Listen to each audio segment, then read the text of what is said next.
சர்வதேச நாணய நிதியத்துடனான இணக்கப்பாட்டில் உள்ள வேலை திட்டங்களை மேலும் பலப்படுத்துவதை தவிர இந்த அரசாங்கம் நாட்டு மக்களுக்காக என்ன செய்திருக்கிறது?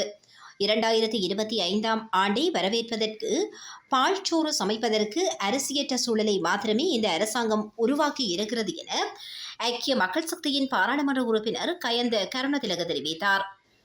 கொழும்பில் உள்ள எதிர்க்கட்சித் தலைவர் அலுவலகத்தில் நேற்று வியாழக்கிழமை இடம்பெற்ற ஊடகவியலாளர் மாநாட்டில் இதனை தெரிவித்த அவர் தொடர்ந்தும் குறிப்பிடுகையில், புதிய அரசாங்கம் ஆட்சியை பொறுப்பேற்று 100 நாட்கள் நிறைவடைந்துள்ளன.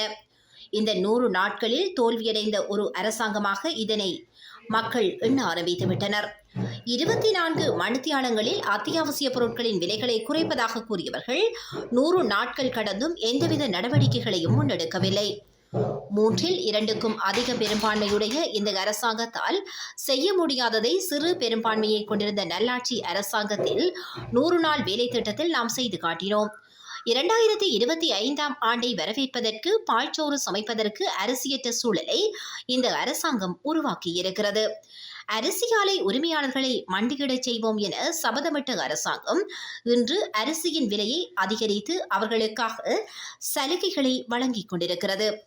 யுத்த காலத்தில் கூட இவ்வாறான பிரச்சினைகள் காணப்படவில்லை. ஜேவிபியின் கலவரத்தின் போது அரிசி ஆலைகளுக்கு தீ வைக்கப்பட்ட போதிலும் அப்போதைய அரசாங்கம் மக்களுக்கு அரிசி தட்டுப்பாட்டை எதிர்கொள்ள இடமளிக்கவில்லை.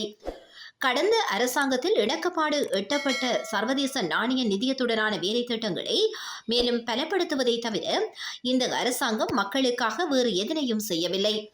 மக்கள் நிவாரணங்களை எதிர்பார்த்து கொண்டிருக்கும் போது அரசாங்கத்தின் அமைச்சர்களும் எம்பிக்களும் தமக்கான தனிப்பட்ட தேவைகளை நிறைவேற்றிக் கொள்வதற்காக முரண்பட்டுக் கொண்டிருக்கின்றனர் என்றும் அவர் தெரிவித்துள்ளார்.